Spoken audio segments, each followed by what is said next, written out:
Hello everyone, welcome to my another mini blog. তো এখন আমি আর আমার মা চলে যাচ্ছি মেলাতে। তো দেখো রাস্তাও বেরিয়েও পড়েছি আর এখন চলে এসেছি মাঠে। এবার তোমরা বলতে পারো যে মেলাতে যাবে বলে মাঠে কেন আসলো। আসলে মাঠের মধ্যে ওই মেলাটা হয়। এটা হলো আমাদের এখানের মল্লিকতলার মেলা। তো এই মেলাতে প্রচুর ভিড় হয়, বাট এইবার না শিবরাত্রি পড়েছে বলে মেলাটা অনেকটাই ভিড় কম ছিল। তো ওই যে দূরে ওখানে মেলাটা হয়। তো এখন দেখো মেলাতে চলেও এসেছি আর টুকটাক ভালোই লোক হয়েছিল, বলবো না কম লোক, ভালোই লোক হয়েছিল, বাট অন্যবারের থেকে অনেকটাই কম।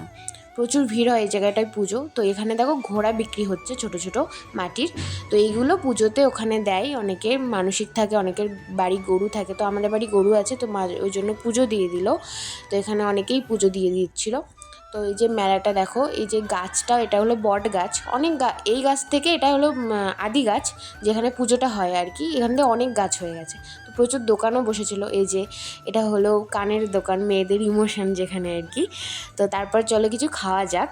তো ঘুগনি খেয়ে নিয়েছিলাম আর খেয়েছিলাম আইসক্রিম, আর বাড়ির জন্য নিয়েছিলাম এগরোল আর জিলাপি। যেহেতু মেলাতে এসেছি জিলাপি তো নিতেই হবে।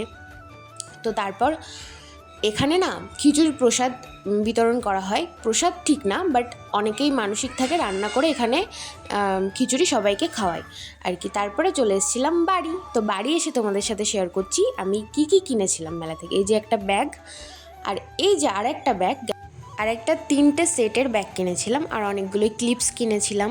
আর মা তুলসী মন্দিরে দেবে বলে ধূপদানি আর একটা প্রদীপ কিনেছিল। আর এইগুলো আমাকে আমার বেস্ট ফ্রেন্ড গিফট করেছিল। তো বাই বাই গাইস।